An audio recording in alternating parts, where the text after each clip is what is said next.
This is a video of our methodology for testing furniture for the types of soil that are on it, or dust mites or whatever's there. If we find ticks, we can find those also with this method, but also we can find it on carpet to see what's on the rug before we clean, and then clean appropriately to remove the soil that's there and whatever contamination we find, as well as using higher temperatures and pH balanced cleaning agents that don't use chemicals to refresh and clean the fabric and the carpet while removing the dust mites and the contaminants. And what we do is we simply get a vacuum and take a square foot of the fabric, test, and this is a standard procedure. We don't charge for this. We don't have to test every piece in your home, but we do want to get a baseline of where we're at, and so we can adjust our cleaning accordingly. So we basically go in two directions, in this way, on 1 foot of square fabric on the seat of a chair. We also do the same on carpet. We capture the contaminant in this filter, and we put it into this little baggie. Hold on just a second. So this is, there's not much in this chair, not 1 square foot. Pretty typical. And the goal is to put that into the baggie. Stop this for a moment and do that. So now you can observe the small amount of soil that we have collected, and we're now going to put that under a microscope and see what's in there. The types of soil are pretty obvious. They're sandy or they're gritty, dust in the air, carbon from the air in the home, from the heating system, as well as skin that has gathered in the house, and other dust and pollen, of course, are in there. But we're just going to get a magnifier and take a look at this. Okay, so now we've gathered the soil in a baggie. We're going to take a look at it in the microscope. We've also gotten another bag of soil that was on the carpet, and the soil on the carpet, of course, is greater than the soil on the furniture would be. Carpet gets more soiled more rapidly, and so we'll take a look at both of these under the microscope and see what we can find. The fabric, you can see you really can't tell much with just a really zoomed in phone. It just doesn't work well. You can see some of the types of soil there, but it's so much better with the microscope. And let me show you how that works. It has a built-in light that zooms in, and we can move the microscope around and check the soil in the furniture for dust mites, and you can see them when they're moving, and there are none here. And that's not untypical. This piece of furniture was cleaned 4 months ago. We're back out in this home again to do some other work, and decided to come back and check.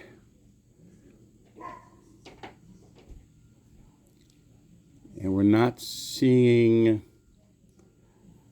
We're seeing soil, and we're seeing some contaminants, maybe food.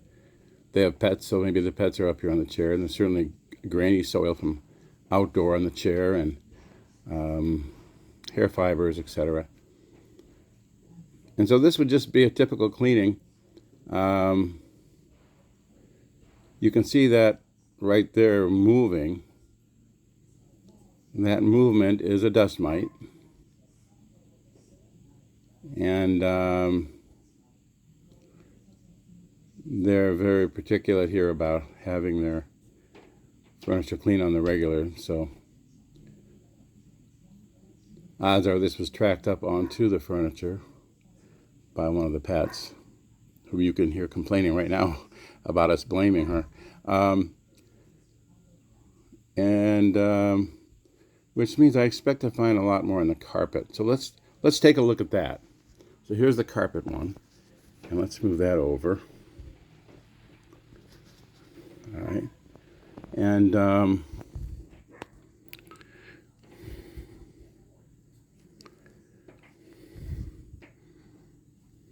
let's see what we find there.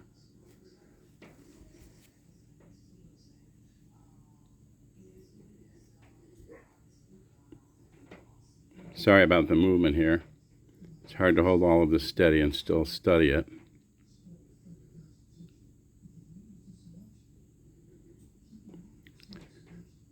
But there's quite a bit more in the carpet. And we're looking for that movement in the sample, which would indicate some sort of a microscopic bug or maybe a dust mite, something like that, moving about. And dust mites really they don't bite. Dust mites are just not good in the environment. They leave feces behind that are allergens for most people. 4 out of 5 homes have dust mites. It's not something that you have to abandon your house for, but let's see if I can find a dust mite in this sample here. So yes, you can see some dust mites here in this sample, and let me see if I can zoom in to the point where you'll be able to see them moving around. There usually are dust mites here and there, as we know, a majority of homes have them. And I look for other things too, like fleas, etc. And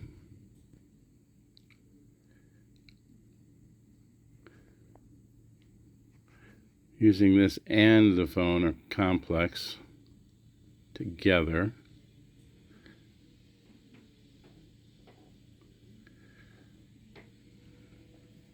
My goodness.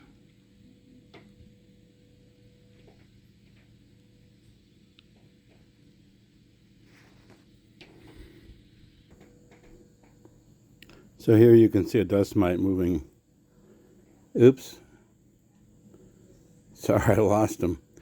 I've seen a number of dust mites in here moving about. So we know that we need to clean the carpeting, neutralize it, pH it, use heat, make sure that it's thoroughly clean. They also want their bedding done, which we do the same way. Pillows we can only clean so deep, as well as mattresses, but because we use so much heat and we alter the pH, it does work well. And we make this available to all of our customers, and not just, of course, on furniture and carpet, but on draperies and in their cars, wherever they have an issue with what they think is an allergy or the risk of one, or an exposure or an asthma issue. And dust mites are a contributing factor, which they normally are. We're able to get that out in our cleaning. Our systems are made especially for home and health cleaning. And then, of course, we can always use a FiberGuard protective finish when we're done. Thank you.